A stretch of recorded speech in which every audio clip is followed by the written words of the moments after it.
బ్రహ్మానందం పరమసుఖదం కేవలం జ్ఞానమూర్తిం ద్వంద్వాతీతం గగనసదృశం తత్వమస్యాదిలక్ష్యం ఏకం నిత్యం విమలమచలం సర్వధీ సాక్షిభూతం భావాతీతం త్రిగుణరహితం సద్గురుం తం నమామి. ఓం నమః ప్రణవార్థాయ శుద్ధజ్ఞానైకమూర్తయే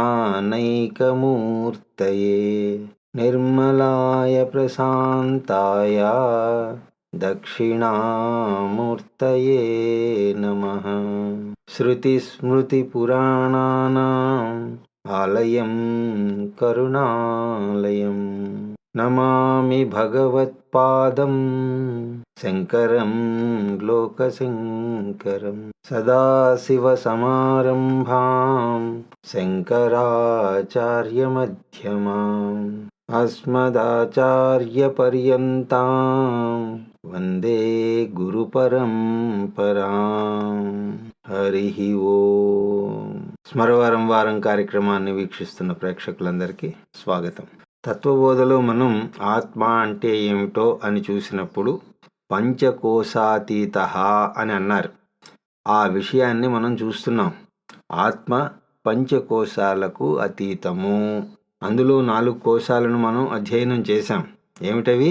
అన్నమయ కోశము, ప్రాణమయ కోశము, మనోమయ కోశము, విజ్ఞానమయ కోశము. వీటన్నింటినీ చూడగా అవి నేను అవడానికి వీలు లేదు అని తెలుసుకున్నాం. ఇప్పుడు మిగిలింది ఒకటే, ఆనందమయ కోశము. ఆ పేరు వినంగానే బహుశా ఇదే నేనేమో, ఆనంద ఆత్మ అని అంటూ ఉంటాం కదా. ఆత్మకు చెప్పినటువంటి లక్షణం అదే కదా, సచ్చిదానందం. సత్తు చిత్తు ఎవరికీ అక్కర్లేదు, ఆనందం అదే కావాలి. కాబట్టి ఆనందమయమే నేను అన్న భావన నాకు ఉన్నది. అది అసలు నిజమవునా కాదా, శాస్త్రం ఏ విధంగా చెప్తుంది అన్నది మనం చూడాలి. ఆత్మ పంచకోశాతీత అన్నట్టుగా శాస్త్రం మనకి ఒక హింట్ కూడా ఇచ్చింది. కాబట్టి ఇది కూడా ఆత్మ అవడానికి వీల్లేదు. కాబట్టి ఆనందాన్ని కూడా దాటినటువంటి స్థితి. ఆ విధంగా మనం ఆత్మను చెప్పుకోవాలి. కానీ అలా చెప్పడానికి లేదే. అప్పుడు సచ్చిదానంద స్వరూపం ఎలా అవుతుంది? ఆనంద స్వరూప అని అన్నాం కదా. ఇక దానిని దాటిన స్థితి ఏముంటుంది అంటే ఇక్కడ ఏదో చిక్కుముడి ఉన్నది. మామూలుగా ఏమవుతుందంటే శాస్త్ర అవగాహన లేకుండా తత్వ విచారణ చేసేటువంటి గ్రూప్ ఒకటి ఉంటుంది. వాస్తవానికి అలాంటి గ్రూపులే ఎక్కువ ఉన్నాయి. అలాంటి వాళ్ళు చదువుతారు. ఒకటి సచ్చిదానంద స్వరూప ఆత్మ, ఏంటది? ఆనంద స్వరూపం. అయితే రెండవది పంచకోశాతీత అని చదువుతాడు. ఈ రెండు కూడా శృతి ప్రమాణాలే, దేన్ని కాదనడానికి లేదు. వేదాన్ని కాదు అని అనగలమా? ఈ ప్రకరణ గ్రంథమే మనకు సరిగా అర్థం కావడం లేదు. ఈ ప్రకరణ గ్రంథం కూడా చాలా చిన్న విషయాలను, ప్రాథమిక విషయాలను తెలుపుతున్నటువంటి గ్రంథం. ఇదే మనకి అర్థం కావడం లేదే. అలాంటిది వేదాన్ని ఎలా కాదనగలుగుతాం? ఆత్మ కహ అంటూ 30 రోజులుగా ఇంకా దీన్నే అధ్యయనం చేస్తూ ఉన్నాం. అది కూడా పూర్తి అవ్వలేదు. పంచకోశాతీత అని అన్నాం, అది కూడా ఇంకా పూర్తి అవ్వలేదు. సచ్చిదానంద స్వరూప అని కూడా ఉన్నది, అదేమిటో ఇంకా చూడాలి. కాబట్టి ప్రకరణ గ్రంథం సంగతి ఇలా ఉంటే ఆ వేదాన్ని తప్పు అని ఎలా అనగలం? అయితే చాలామంది తెలిసినా తెలియకపోయినా శృతి వాక్యము అనగానే ఇక మాట్లాడరు, దాన్ని కాదు అని అనరు. కాబట్టి వాడు ఈ 2 వాక్యాలను వింటాడు. సచ్చిదానంద స్వరూప ఒకటి, రెండవది పంచకోశాతీత. అందులోనే ఆనందమయ కోశం కూడా ఉన్నది. ఇంకా ఏమిటి అంటే అహం దుఃఖస్వరూప, అది కూడా విన్నాడు. ఇప్పుడు వాడు ఒక సిద్ధాంతాన్ని తయారు చేసుకుంటాడు. సిద్ధాంతం అంటే ఏమీ లేదు, పనికిమాలిన సిద్ధాంతం. దానికి పునాది అంటూ ఏం ఉండదు. వాడేమంటాడు అంటే, నీ దుఃఖం పోవాలి అంటే ఇప్పుడు నువ్వు ఆత్మను పొందాలి. ఎందుకంటే ఆత్మ ఆనంద స్వరూపం. సత్తు చిత్తు వాడికి అక్కర్లేదు. ఏదో అనడానికి సచ్చిదానందం అని అంటాడు, కానీ సచ్చిదానందంలో సత్తేమిటి చిత్తేమిటి అంటే చెప్పలేడు. వాడికి సత్తేమిటో తెలియదు, చిత్తేమిటో తెలియదు. అసలు అవే పదాలు ఎందుకు వాడారో అసలు తెలియదు. మరి ఆనందమయ కోశాన్ని దాటాలి అని అంటాడు. ఏంటంటే సచ్చిదానందం అంటే ఏమిటి? ఆనందం అంటే ఇదేమైనా ఆనందం అనుకుంటున్నావా? కాదు కాదు, దాన్ని కూడా దాటినటువంటి ఆనందం. యువతల వాడు అసలే అయోమయంలో ఉన్నాడు. వాడికి అసలు ఈ ఆనందం అంటేనే ఏమిటో తెలీదు. అలాంటిది ఇది దాటిన తర్వాత ఆనందం అంటే ఇక దాటడం కోసం ప్రయత్నాలన్నీ సాగుతాయి. వాస్తవానికి మీకు ఆనందం అనేది ఏమీ రాదు. ఆనందం అంటే ఇది అని అర్థం అవుతుంది. అంతేగాని ఆనంద ప్రాప్తి అన్నది ఏమీ ప్రత్యేకంగా లేదు. ఇదంతా అర్థం అవ్వాలనే వాళ్ళు ఇంత అధ్యయనాన్ని మనకి చెప్పింది. కాబట్టి మనం కూడా ఆ పద్ధతిని అనుసరించి చదవాలి. అలాగా పద్ధతి ప్రకారం చదవకపోతే తప్పుడు నిష్కర్షకే వస్తాం. కాబట్టి మన అధ్యయనంతో దాన్ని తెలుసుకునే ప్రయత్నం చేద్దాం. ఇది నిజంగా ఆనందమా, దాన్ని దాటడమా ఏమిటి? దీని కథా కమిషన్ అన్నది చూడాలి. ఆనందమయ కహ ఏవమేవా కారణ శరీరభూత అవిద్యాస్థ మలినసత్వం ప్రియాదివృత్తి సహితం సత్ ఆనందమయ కోశః ఏతత్ కోశ పంచకం. వాళ్ళు ఏమంటున్నారంటే మేము దానిని ఈ విధంగా చెప్తున్నాము. ఏవా ఈ విధంగా కారణ శరీరభూత అవిద్యాస్థ మలినసత్వం వగైరా వగైరా అన్నప్పుడు, మయం అన్నప్పుడు మనం ఏం తెలుసుకున్నాం? వికారము. ఆ విధంగా ఇది ఆనందమయం. ఇక్కడ కూడా రెండు, ఆనందం అధికంగా ఉన్నది, రెండవది అది వికారం చెందింది. అయితే నిజానికి ఆనందమయం అని అన్నప్పుడు ఆనందం అన్నది వికారం చెందదు. అదేదో ఆహారం వికారం చెందినట్లు ఆనందం వికారం చెందదు. ఆహారంలో మీరు ఇడ్లీలు తిన్నారు, ఇడ్లీయే బయటకు వస్తుందా? లేకపోతే పొట్టలో ఇడ్లీ తిరుగుతూ ఉంటుందా? అలా అవదు. ఆ లోపలికి వెళ్ళిన ఇడ్లీ తర్వాత వికారం చెందుతుంది. మరి ఆనందం వికారం చెందదు అని అన్నప్పుడు దాన్ని మయం అని ఎలా అనగలం? అది ఒకటి. రెండవది, ఆనందం వికారం ఎలా చెందుతుంది? అసలు ఆనందం అని అన్నప్పుడు అది అనంతత్వానికి లక్షణం కదా. అనంతత్వానికి లక్షణంగా చెప్పబడినప్పుడు అది ఎలా మారుతుంది అంటే వాళ్ళు ఏమంటారు అంటే అది వాస్తవానికి మార్పు చెందదు, కానీ ఆనందం యొక్క స్థాయి, డిగ్రీ ఆఫ్ ఆనంద అది మారుతూ ఉంటుంది. మీకు ఎవరైనా 1000 రూపాయలు ఇచ్చారనుకోండి, అది కొంత ఆనందం. అదే 1,00,000 రూపాయలు వస్తే ఇంకొంచెం ఎక్కువ ఆనందం. 1,00,00,000 రూపాయలు ఇచ్చారనుకోండి, అప్పుడు ఆనందం ఇంకా ఎక్కువగా ఉంటుంది. 3 ఆనందాలే, కానీ వాటి యొక్క డిగ్రీ, కలిగేటువంటి ఆనందంలో మాత్రం తేడా. అదేమిటి అన్నది వీళ్ళు చాలా చక్కగా చెప్పారు. ప్రియాది వృత్తి సహితం. ఆనందం అన్నది ప్రియాతి వృత్తి సహితం. ఏదైతే ప్రియాది వృత్తులతో కూడుకుని ఉన్నదో, మనకి వేదాంతంలో 3 చెప్పబడ్డాయి. ఏమిటి అవి అన్నప్పుడు ప్రియము, మోదము, ప్రమోదము. ప్రియమోద ప్రమోద. ఆ 3 చెప్పకుండా ప్రియాది అన్నప్పుడు ఆ వరుస క్రమంలో ఉన్నటువంటి ప్రియమోద ప్రమోదాలు అని అర్థం చేసుకోవాలి. బాగానే ఉంది. కానీ ఈ ప్రియమోద ప్రమోదాలన్నవి ఏమిటి అన్నప్పుడు ఒక ఉదాహరణగా మనం అర్థం చేసుకోవచ్చు. మీరు అమర్నాథ్ యాత్ర చేద్దాం అని అనుకున్నారు. దానికి హైదరాబాద్ నుంచి వెళ్ళడానికి ఒక డేట్ ఫిక్స్ చేసుకున్నారు. అలా నిశ్చయం చేసుకున్నప్పుడు ఆహా, నేను అమర్నాథ్ శివుడిని దర్శించబోతున్నాను అని ఒక ఆనందం. దాన్ని ప్రియం అని అంటారు. సరే, మీరు బయలుదేరారు, కాశ్మీర్ వెళ్ళారు. అక్కడ మొదటి ప్లేస్ పహల్గాం అని ఉంటుంది. అక్కడి నుంచి గుర్రాన్ని ఎక్కి అక్కడికి వెళ్ళాలి. ఇక గుర్రాన్ని ఎక్కి బయలుదేరిపోతున్నారు అంటే ఇక త్వరలో మీరు అమర్నాథ శివుణ్ణి దర్శించబోతున్నారు. అలా గుర్రం ఎక్కంగానే మీకేదో సుఖం. అలా వచ్చిన ఆనందం పేరు మోదము. అమర్నాథ్ యాత్ర చేయాలి అన్నప్పుడు వచ్చిన ఆనందం ప్రియం.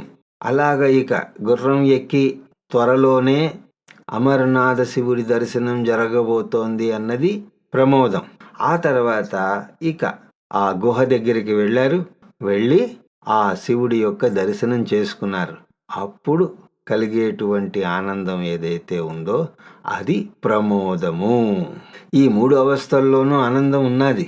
కానీ ఆ ఆనందం యొక్క తీవ్రత ఒకదాని తర్వాత ఒకటి ఎక్కువగా మీరు అనుభవించారు. ప్రియ, మోద, ప్రమోద. ఆ విధంగా ఆనందంలో ఏదైతే మార్పును మీరు అనుభవిస్తున్నారు కాబట్టి అది మార్పు చెందినట్లు అనిపిస్తుంది. దానిని ఆనందమయం అని అన్నారు. అయితే శాస్త్రం ఆనందం గురించి చెప్తూ ఏమంటుంది అంటే ఇది మనస్సు యొక్క మనోవృత్తి. అయితే అది ఏమిటి అన్నప్పుడు ఏ స్థితిలో అయితే మనస్సు సత్వగుణ ఆధిక్యతతో ఉంటుందో అప్పుడు దాన్ని ఆనందం అని అన్నారు. అంటే సత్వగుణ ఆధిక్యత ఎక్కడ ఉంటుందో అప్పుడు ఆనందం వస్తుంది అని అంటారు. అయితే మళ్ళీ ఈ గుణం ఎక్కడి నుంచి వచ్చింది, సత్వగుణం ఎక్కడి నుంచి వచ్చింది అన్నప్పుడు వాళ్ళు ఏమంటారు అంటే ఈ విశ్వమంతా కూడా 3 గుణాలతోటి ఉంటుంది. ఏమిటా గుణాలు? సత్వగుణం, రజోగుణం, తమోగుణం. వీటి గురించి రానున్న తరగతుల్లో మనం చూస్తాం. ఇక్కడ ఏ పదం మాట్లాడినా సరే దాని గురించి పూర్తి వివరణ ఉంటుంది. మీరు చదివేటువంటి ప్రతి పదాన్ని కూడా ఈ పుస్తకంలో విశ్లేషిస్తారు. ఆ విధంగా సత్వ రజస్ తమో గుణాలు నా దగ్గర ఉంటాయి. అవి ఎప్పుడూ ఉంటూనే ఉంటాయి. మనసు కాసేపు సత్వగుణంలో ఉంటే ఇంకొంచెం సేపు రజోగుణంలో ఉంటుంది, మళ్ళీ ఇంకొంచెం సేపు తమో గుణంలోకి వెళుతుంది. అలాగే ఎప్పుడైతే సత్వగుణం ఎక్కువగా ఉంటుందో అప్పుడు మీరు ఆనందాన్ని అనుభవిస్తారు. భగవద్గీతలో కూడా మనం చూసాం. గుణత్రయ విభాగ యోగం అని ఒక అధ్యాయం ఉన్నది. ఆ అధ్యాయంలోనే కాకుండా భగవానుడు అనేక చోట్ల ఈ సత్వ రజస్ తమో గుణాల గురించి చెప్తారు. మీరు చేసేటువంటి ప్రతి పని కూడా ఈ 3 ద్వారా పోల్చి చెప్పవచ్చు. అందులో భగవానుడు అంటాడు, ఎవరైతే నన్ను పూజిస్తారో అది సాత్విక పూజ, ఎవరైతే ఇష్టప్రాపణము అనిష్ట నివారణ కోసం దేవతలను పూజిస్తారో అది రజోగుణ పూజ, అలాగే ఎవరైతే ఈ భూత ప్రేత పిశాచాలను ఆశ్రయించి వాటిని పూజిస్తారో అది తమోగుణ పూజ అని అంటారు. అలాగే ఒక వ్యక్తికి మనం ఏదైనా వస్తువు గనక ఇచ్చినప్పుడు ఫలాపేక్ష లేకుండా ఇస్తే అది సత్వగుణం. నేను ఈ వస్తువుని ఒకళ్ళకి ఇస్తే నాకు పేరు ప్రఖ్యాతులు వస్తాయి అని అనుకుంటే అది రజోగుణం. అలా కాకుండా ఇది ఇస్తే నా బాధ్యత తీరిపోతుంది అని ఇస్తే అది తమోగుణం. 2 ఫ్రెండ్స్ వెళ్తున్నారండి. ఒకడి జేబులో 10,000 ఉన్నాయి. అట్నుంచి దొంగల ముఠా వస్తోంది. భయంకరమైనటువంటి ముఠా, నిలువు దోపిడీ చేసేటువంటి ముఠా. అప్పుడు వీడు ఆ 10,000 తీసేసి వాడి జేబులో పెట్టి, ఒరే ఇదిగోరా నీ 10,000 నీకు ఇచ్చేస్తున్నాను. ఇప్పుడు ఎందుకు ఇస్తున్నావురా అంటే 3 నెలల క్రితం నేను తీసుకున్నాను కదా, ఇదిగో నీకు ఇచ్చేస్తున్నాను అంటే అది నిజంగా ఇచ్చినట్టా? తమో గుణంలోంచి ఇచ్చినట్టు. అలాగే తిండి విషయంలో కూడా ఇలాంటి భోజనం సాత్విక భోజనం, ఉత్తేజాన్ని ఉత్ప్రేరకాన్ని కలిగించే భోజనం రాజస భోజనం, అది తిన్న తర్వాత నిద్రపోయి ఏముందిలేండి అంతా భ్రమమే కదా అనే భోజనం తామస భోజనం. ఆ విధంగా అన్ని విషయాలు చెప్పాడు. పూర్తిగా వేడిగాను కాదు, పూర్తిగా చల్లగాను కాదు, మధ్యస్థంగా ఉన్న భోజనం సాత్విక భోజనం. బాగా వేడిగా ఉండి తినాలనేటువంటి భోజనం రజోగుణ ప్రధానమైనటువంటి భోజనం. నిన్నటిదో మొన్నటిదో తినాలి అని అనిపించే భోజనం తమోగుణ ప్రధానమైనటువంటి భోజనం. ఆ విధంగా ప్రతిదీ 3 గుణాల్లోనూ చూపిస్తారు. కాబట్టి మీరు జీవితంలో ఈ 3 నుంచి బయటపడడం కష్టం. తర్వాత మాయా అంటే ఏమిటో వస్తుంది. కాబట్టి దాన్ని ఇక్కడ నేను పెద్దగా చర్చించడం లేదు. సత్వ రజస్ తమో గుణాత్మిక మాయా, బ్రహ్మాశ్రిత మాయా. బ్రహ్మని ఆశ్రయించుకుని మాయ ఉంటుంది. అదేమిటి అంటే త్రిగుణాత్మకం, 3 గుణాలతో ఉన్నటువంటిది ఆ మాయా. అది వస్తుంది కాబట్టి అప్పుడు మనం చర్చిద్దాం. అయితే ఈ 3 గుణాలు కూడా మన జీవితంలో కాంబినేషన్తో వస్తూ పోతూ ఉంటాయి. ఎప్పుడూ కూడా పూర్తి సత్వగుణం ఉండదు, పూర్తి రజోగుణం ఉండదు, అలాగని చెప్పి పూర్తి తమో గుణము ఉండదు.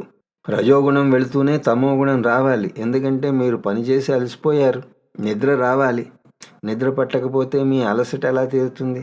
కాబట్టి ఒక్కొక్క సమయంలో సత్వగుణ ఆధిక్యత వల్ల మీకు ఆనందం కలుగుతుంది అని అన్నప్పుడు అక్కడ ఆదిత్యం అని అన్నారు. అప్పుడు సత్వగుణం ఒకటే ఉంటుంది అని కాదు, మిగతా రెండు కూడా ఉంటాయి, కానీ ఇది ఎక్కువగా ఉంటుంది. అవిద్యాస్థ మలిన సత్వం అని అన్నప్పుడు ఇక్కడేమైంది? ఈ సత్వం అన్నది శుద్ధ సత్వం కాదు, మలిన సత్వం. జీవుడికి ఉన్న సత్వం ఏమిటి అంటే అది మలిన సత్వం. దీంట్లో రజోగుణము తమోగుణము కూడా రెండు ఉన్నాయి. కానీ ఈశ్వరుడు శుద్ధ సత్వస్వరూపుడు. ఈశ్వరుడి గురించి చర్చ వచ్చినప్పుడు దాన్ని చర్చిద్దాం. ఆ విధంగా అమలిన సత్వం ఈశ్వరుడు, మలిన సత్వం జీవుడు. మలిన సత్వం అన్నప్పుడు సత్వం మలినం అయిపోయిందా? అలా కాదు, దాంతోపాటు రజోగుణం తమోగుణం ఉంటాయి.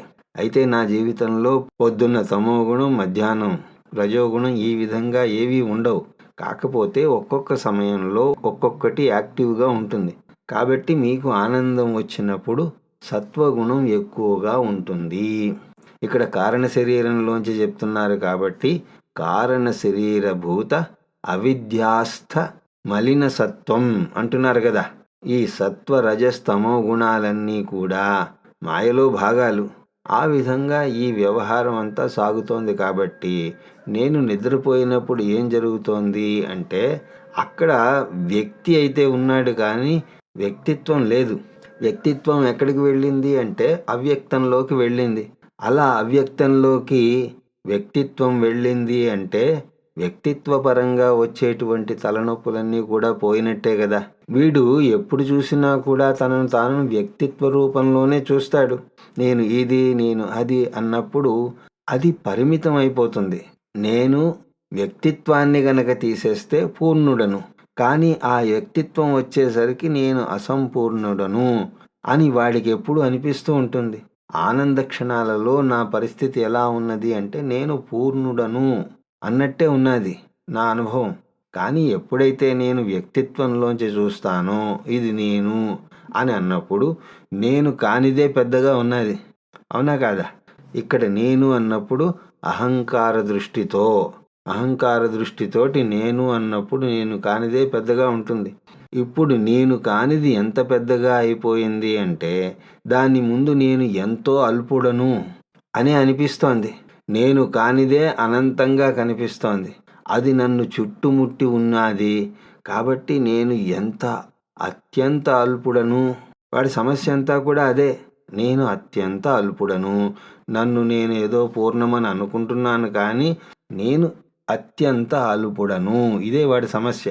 అందువల్ల ఎప్పటిదాకా అయితే వీడు నేను ఇది, నేను అది, నేను టీచర్ని, నేను ఇంజనీర్ని అన్న అహంకారంతో ఎప్పటిదాకా ఉంటాడో అది ఉన్నంత వరకు, అంటే అహంకారం ఉన్నంత వరకు ప్రశాంతత ఉంటుంది అని అనుకోవడం భ్రమ. అహంకారంతో శాంతి కోసం ప్రయత్నం చేయడం అన్నది ఎలాంటిది అంటే టార్చ్ లైట్ వేసి సూర్యుడి కోసం వెతుకుతున్నావు. నిజమండి. ఈ అహంకారంతో ధ్యానం అంటూ కూర్చున్నా సరే ఆ అహంకారం ఇంకా బలపడుతుంది. మామూలుగా వెళ్ళాడు, కానీ నేను ఫలానా పార్టీ అని బయటకు వచ్చాడు అంటే వ్యక్తిత్వం, ఆ ఇండివిజువాలిటీ పెరిగిందా తగ్గిందా? ఆ విధంగా పిరమిడ్ నుంచి మొదలు పెడితే ఎన్నో గ్రూప్స్. మా దగ్గర ఉన్నట్టు మీ దగ్గర ఉండదండి. అరే బాబు, మనం అక్కడికి ఎందుకు వెళ్ళాం దాని గురించి చర్చించకుండా మా దగ్గర ఉన్నది మీ దగ్గర ఉండదు, మీ దగ్గర ఉన్నది మా దగ్గర ఉండదు, ఇదంతా ఏమిటి అంటే అక్కడ వాడి వ్యక్తిత్వ కోణం ఇంకా బలపడుతోంది. పోనీ శాంతి ఏమైనా లభించిందా అంటే ఏదో మొదటి 4 రోజులు ఉంటుంది. ఇక్కడే కాదు, ఎక్కడికి వెళ్ళినా సరే, మన పక్కింటి బాత్రూమ్కి వెళ్ళినా సరే 4 రోజులు బాగానే అనిపిస్తుంది. ఈ ఊరు నుంచి ఆ ఊరు వెళ్ళినా సరే, ఇంకొక ఫ్రెండ్ని కలిసినా సరే ఏదో మొదటి 4 రోజులు శాంతిగా ఉన్నట్టు అనిపిస్తుంది. ఆ విధంగానే ఈ కొత్త ఆశ్రమాలు, కొత్త గురువులు అలా చుట్టూ తిరుగుతూ చెప్పులు అరిగిపోతాయేమో కానీ అజ్ఞానం మాత్రం అరగదు. అజ్ఞానాన్ని అరగదీసుకోవాలి కానీ చెప్పుల్ని అరగదీసుకుంటే ఏమిటి చెప్పండి? నేను గురువుని వెతుకుతాను. ఏం వెతుకుతావయ్యా? అలా వెళ్ళినా సరే ఏదో 4 రోజులు ఆనందంగా ఉంటుంది. ఆ తర్వాత ఆనందం పోతుంది. అయితే నిజానికి ఆనందం ఏమీ రావడం లేదు, పోవడం లేదు. కొత్త వింత పాత రోత అన్నట్టుగా అది ఎక్కడా దొరకడం లేదండి. అది ఎక్కడా దొరకదు. ఎందుకంటే ఇక్కడే దొరుకుతుంది. ఎక్కడెక్కడో వెతికితే ఎలాగా? కాబట్టి అహంకారం ఉన్నంత వరకు, నేను అన్న భావన ఉన్నంత వరకు నువ్వు సుఖపడలేవు. అది మాత్రం తథ్యం. ఆ విధంగా నేను అల్పుడను అన్న భావన ఎక్కువై నీకు దుఃఖం ఎక్కువ అవుతూ ఉంటుంది. ఈ తలనొప్పంతా కూడా నిద్రలో లేదు, నిద్రపోయినప్పుడు లేదు. ఆ సమయంలో ఎవడైనా వచ్చి నేను నీకంటే గొప్పవాడిని అన్నా కూడా వీడేం బదులు చెప్పడు. కాబట్టి ఇక్కడ మనం తెలుసుకోవాల్సింది ఏమిటి అంటే, మనం నిద్రపోతున్నప్పుడు ఈ ఇండివిడ్యువల్ అహంకారం ఏదైతే ఉందో అది అవ్యక్తంలోకి వెళుతూనే దానికి సంబంధించిన గొడవలన్నీ కూడా పోయాయి. కానీ ఈ జీవుడికి నేనెవరు అన్న అజ్ఞానం మాత్రం ఉన్నది. కానీ మిగతా సమస్యలు ఏమీ అక్కడ లేవు. ఈ దశలో వాడిని గనక మీరు నీ అనుభవం ఏమిటి అన్నప్పుడు వాడు ఖచ్చితంగా ఆనందంగా ఉన్నాను అని ఏమీ చెప్పడు. ఎందుకంటే అతని స్వరూపం ఏమిటో అతనికి తెలియదు. నేను సచ్చిదానంద స్వరూపుడను అని తెలియాలి. అలా చెప్పాలి అంటే అయితే ఒకటి మాత్రం ఆయన చెప్పగలడు, నాకు దుఃఖం తెలియడం లేదు. ఉందో లేదో తెలియదు కానీ అందుకోసమే సుఖేన మయా నిద్రానుభూయాత్, నేను సుఖంగా పడుకున్నాను అంటే సుఖం ఏమిటో తెలిసిపోయిందా? ఇప్పుడు చిన్నప్పుడు ఎప్పుడో మీకు స్వీట్ అంటే తీయగా ఉంటుంది అని తెలిసిపోయింది. దాని తర్వాత మీరు పెద్దయి అమెరికా వెళ్ళి తిరిగి వచ్చారు. ఇప్పుడు స్వీట్ తీయగా ఉంటుందో లేదో నాకు తెలియదండి, చిన్నప్పుడైతే స్వీట్ తీయగా ఉండేది అని అన్నాడు అనుకోండి, వీడు మూర్ఖుడు రా అంటాం. ఆ విధంగా నిద్రలో సుఖం తెలిసింది, నిద్ర లేవగానే సుఖం తెలియలేదు అంటే ఏం చెప్పాలి? అక్కడ నీకు దుఃఖం ఏమిటో తెలియలేదు. ఎందుకంటే అక్కడ నిజంగా దుఃఖం లేదు. ఉంటే అది చూపించేది. మరి దుఃఖం ఎందుకు లేదు అంటే ఆ దుఃఖం నీ యొక్క అహంకారానికి ప్రతిఫలమే. అక్కడ విషయీ విషయం అన్నది లేదు, సబ్జెక్ట్ ఆబ్జెక్ట్ గొడవ లేదు. ఆ విధంగా నేను ఒకటి చెప్పగలను, నిద్రపోతున్నప్పుడు నాకు దుఃఖం తెలియడం లేదు, కానీ అజ్ఞానం మాత్రం ఉన్నది. అందుకోసమే నాకేమీ తెలియడం లేదు అంటున్నావు. అయితే అజ్ఞానం మాత్రం ఉంది అని ఎలా చెప్పగలుగుతున్నావు అంటే అది ఇప్పుడు కూడా ఉన్నది. అది సుషుప్తిలోనూ ఉంది, స్వప్నంలోనూ ఉంది, జాగ్రత్త అవస్థలో కూడా ఉన్నది. ఇప్పుడు నేను సుఖంగా ఉన్నప్పుడు అప్పుడు కూడా సుఖంగా ఉండాలి. అప్పుడే నాకు సుఖం ఏమిటో తెలిసినట్టు. కానీ అక్కడ సుఖం తెలియడం లేదు, దుఃఖరాహిత్యం అన్నది మాత్రమే తెలిసింది. ఎందుకు అంటే అప్పుడు మనం చెప్తాం గాఢ నిద్రలో ఆనందం ఉన్నది. మరి నాకెందుకు తెలియడం లేదు అంటే దాని యొక్క జ్ఞానం నీకు లేదు. ఇప్పుడు ఇక్కడ ఎన్నో సూక్ష్మక్రిములు ఉన్నాయి, రేడియో తరంగాలు ఉన్నాయి. అవన్నీ నాకెందుకు తెలియడం లేదు అంటే వాటి యొక్క జ్ఞానం నీకు లేదు. ఇక్కడ రేడియో తరంగాలు ఉన్నాయి అని ఎవరో కొత్త వాడికి, ఏమీ తెలియని వాడికి చెప్తే వాడేమంటాడు, ఎలా ఉన్నాయి అని అంటాడు. కానీ మనం చిన్నప్పటి నుంచి చదువుకున్నాం, ఎలక్ట్రోమాగ్నెటిక్ వేవ్స్ అన్ని చోట్ల ఉంటాయి కాబట్టి ఇక్కడ ఉన్నాయి అన్నా కూడా మనం నమ్ముతాం. వాడికి ఆ జ్ఞానం లేదు కాబట్టి ఏం లేవు అని అంటాడు. కాబట్టి సుషుప్తిలో ఆనందం ఉన్నది, నాకెందుకు తెలియడం లేదు అంటే అక్కడ అజ్ఞానం కూడా ఉన్నది. మరి నా యొక్క అనుభవ పరిస్థితి ఏమిటి అంటే దుఃఖం మాత్రం లేదు, అది నీ యొక్క అనుభవం. అందుకోసం నిద్రపోతూనే ఏ దుఃఖమైనా సరే పోవాల్సిందే. నిద్రపోతూ ఎవరైనా ఆలోచిస్తారా చెప్పండి? ఆలోచిస్తున్నారు అంటే నిద్రపోనట్టే లెక్క. ఆ విధంగా సుషుప్తిలో ఆనందం ఉంది, కానీ నాకు తెలియడం లేదు. నాలో రక్త ప్రసరణ జరుగుతోంది కానీ నాకు తెలియడం లేదు. నా గుండె పనిచేస్తోంది అయినా నాకు తెలియడం లేదు. కాబట్టి తెలియనంత మాత్రం చేత అది లేదు అని కాదు. కాబట్టి సుషుప్తిలో ఆనందం ఉన్నది. మరి మిగతా 2 అవస్థల్లో కూడా ఆ ఆనందం ఉన్నదా అంటే ఉన్నది. ఎందుకున్నది అంటే అది నీ ధర్మం కాబట్టి.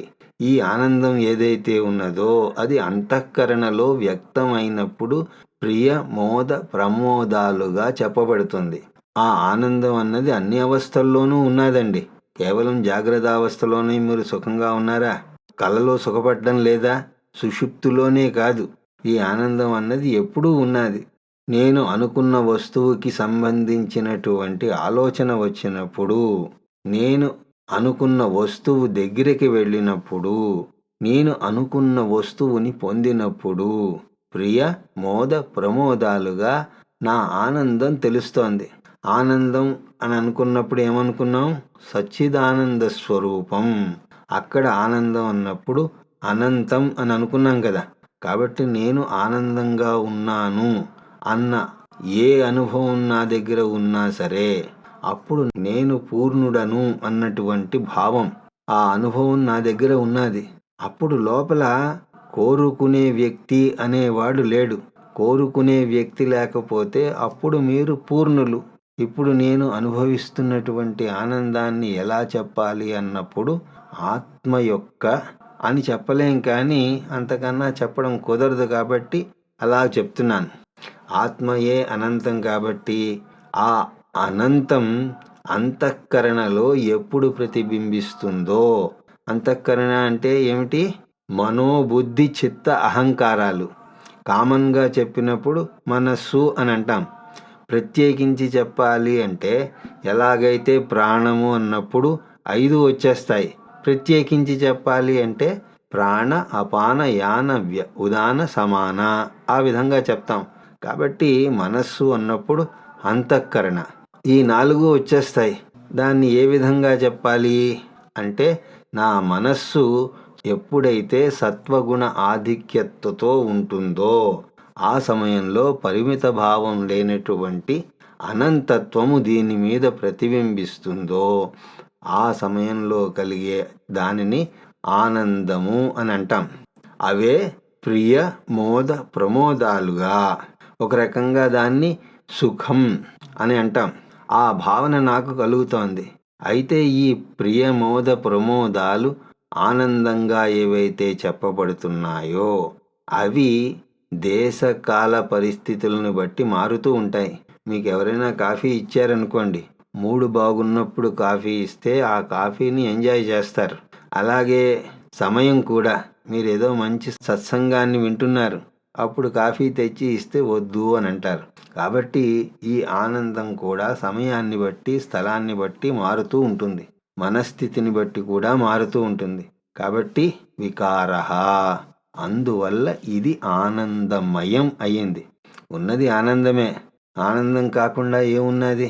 ఇప్పుడు దాన్ని నువ్వు పొందాలి అని అన్నారనుకోండి, ఇప్పుడు చక్కెర నేను పొద్దున్న తీయగా ఉంటాను, సాయంత్రం ఉప్పగా ఉంటాను అని అన్నదనుకోండి, లేదా నేను తీపి కోసం కాశీ వెళతాను, రామేశ్వరం వెళతాను అంటే ఎక్కడికి వెళ్ళక్కర్లేదు. ఎక్కడ ఉన్నా సరే అది తీయగానే ఉంటుంది.